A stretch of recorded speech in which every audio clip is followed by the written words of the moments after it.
Welcome back to Rafay Movie Recap. Today's film is a quirky, slow-burn comedy drama called Henry's Crime from 2010. It tells the bizarre tale of a man who gets wrongly jailed for robbing a bank, then decides to really rob it once he's out. Sounds crazy? Let's dive into it.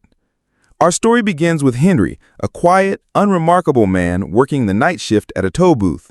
He returns home in the morning to his cheerful wife, Debbie. She brings up a visit to their friends, Cindy and Dill, subtly hinting at starting a family. Henry's too timid to say what he really feels. Before he can respond, a knock at the door changes his life.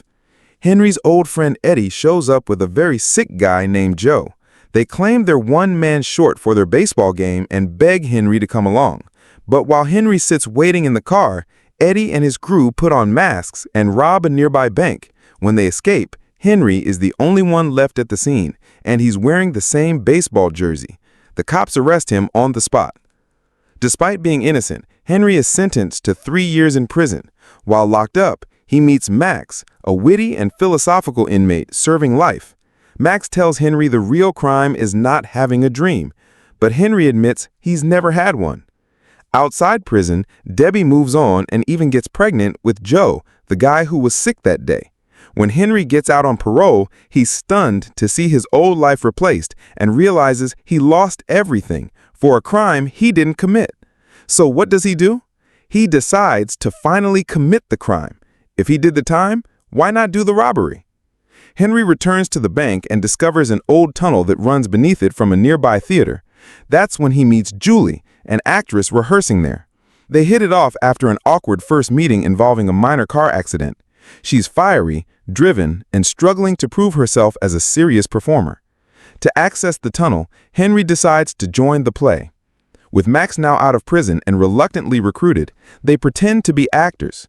Max even lands a role as a distraction while helping plan the heist. Soon, Joe also joins the crew. But tension builds when Eddie shows up, learns about the plan, and demands a cut.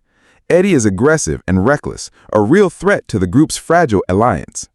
Meanwhile, Henry and Julie's relationship blossoms. He finally opens up to her, revealing his criminal plans, but she doesn't quite take him seriously. Yet.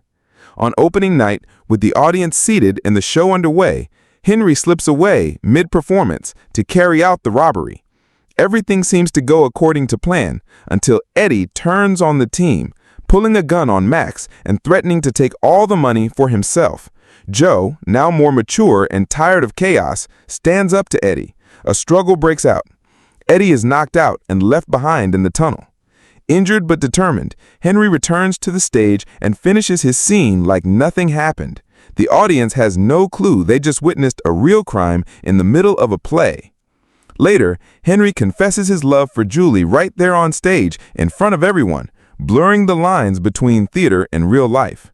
The audience is captivated, cheering them on as if it's all part of the act.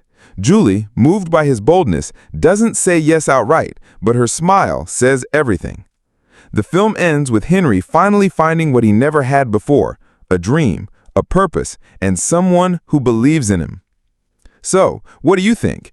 Would you rob a bank to find yourself? Let us know in the comments. If you enjoyed this recap, don't forget to like, subscribe, and hit that bell icon for more crazy stories on Rafay Movie Recap.